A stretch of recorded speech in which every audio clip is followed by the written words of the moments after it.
Hi friends, ఈ సొరకాయ కూర రుచి చూసిన వాళ్ళు ఈ రెసిపీని అడగకుండా ఉండలేరండి. అంత టేస్ట్ అంత బాగుంటుంది అనమాట. అయితే ఏ విధంగా చేయాలో నేను చెప్తాను చూడండి. అయితే ముందుగా ఇక్కడ నేను కళాయి వేసుకొని ఆయిల్ వేసుకున్నాను. 2 గరిటెల ఆయిల్ వేసుకున్నానండి. అంటే 3 స్పూన్లు లెక్క అనమాట.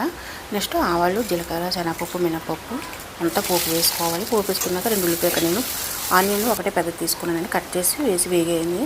నెక్స్ట్ పచ్చిమిర్చి, వెల్లుల్లిపాయలు మనం నొక్క చెదగొట్టేసి గుండెలా చెదగొట్టుకుని వేసుకోవాలన్నమాట. వేసుకొని వేగనివ్వాలి. వేగిన తర్వాత ఇప్పుడు కొద్దిగా ఉప్పు, పసుపు వేసి వేగనివ్వండి.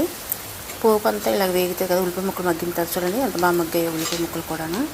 చిన్న గోల్డెన్ కలర్ రావాలన్నమాట. వచ్చినప్పుడు అప్పుడు మనం ఇప్పుడు ఆనపకాయ ముక్కలు వేసుకోవాలి. ఇవ్వండి సొరకాయ ముక్కలు అనమాట. ఇది లేత సొరకాయ అండి. నేను కట్ చేయడం మీకు చూపించలేదు, నేనే కట్ చేసేసుకున్నాను అనమాట.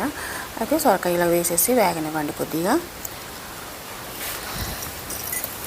ఇలా కూర అంటే వేగాలి. ఫ్రెండ్స్, నాది ఒక చిన్న రిక్వెస్ట్ అండి. మా వీడియోని ఇస్తే లైక్ చేయండి ఫ్రెండ్స్. అలాగే సబ్స్క్రైబ్ చేయండి, షేర్ చేయండి. మీ ఫ్రెండ్స్కి వీడియోస్ని షేర్ చేసి సబ్స్క్రైబ్ చేసుకోమని చెప్పండి ఫ్రెండ్స్. ఇవన్నీ ఇలా మూత పెట్టండి. ఒకసారి మూత పెడితే మగ్గుతుంది అనమాట.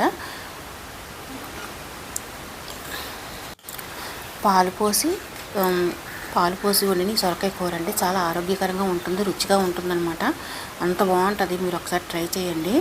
ఇంట్లో సింపుల్గానండి, చాలా సింపుల్ ఈ కర్రీ వండుకోవడం మాత్రం. చూసారండి అంతా వేగింది కదా, దగ్గరగా వేగినప్పుడు ధనియాల పొడి 1 స్పూను, జీలకర్ర పొడి 1/2 స్పూను ఇలా వేసుకోండి. వేసుకొని కొద్దిగా వేగిన తర్వాత కొద్దిగా వాటర్ పోయండి. కొద్దిగా అంటే మధ్యలోని ముక్కల మధ్యలో ఎక్కడైనా కొద్దిగా పచ్చిగా ఉంటే ఉడికిపోద్ది అనమాట. ఇలా మూత పెట్టేయండి. 10 నిమిషాలు ఉడికిపోద్ది. ఉడికినది ఇప్పుడు చూడండి మూత తీసి కర్రీ ఎంత బాగుందో. ఇక్కడ మనం కారం అది వేయలేదండి, మనం పచ్చిమిర్చి కారమే చూసుకోవాలి. ఇక్కడ మీరు తిన్న కారాన్ని పెట్టి మీరు పచ్చిమిర్చి వేసుకోండి. అలా ఉప్పు కూడా. ఇక్కడ నేను కాచి చల్లాల్సిన పాలు అని చూసారు ఎంత చిక్కగా ఉన్నాయో, మిల్క్ అనమాట. ఇవి వేసేసి కలదీయండి ఒకసారి. కొద్దిగా 5 నిమిషాలు ఉడకనివ్వాలన్నమాట. ఆల్రెడీ మనం పాలు మరబెట్టుకున్న పాలు ఇవి. చూసారండి కూర ఎంత బాగా కలర్ఫుల్గా ఉంటుంది కదండి. అంటే ఇక్కడ నేను ఎర్రకారం అనేది ఏమీ వాడలేదు, ఓన్లీ పచ్చిమిర్చి కారమే మనకి. తక్కువ మసాలాతో చేసిన ఈ కూర రుచి మాత్రం అద్భుతంగా ఉంటుందండి. మీరు కూడా ట్రై చేయండి. ట్రై చేసి ఎలాగున్నా మీరు తిని మాకు కామెంట్ పెట్టండి. మళ్ళీ మంచి రెసిపీతో మళ్ళీ కలుద్దాం ఫ్రెండ్స్. Bye friends.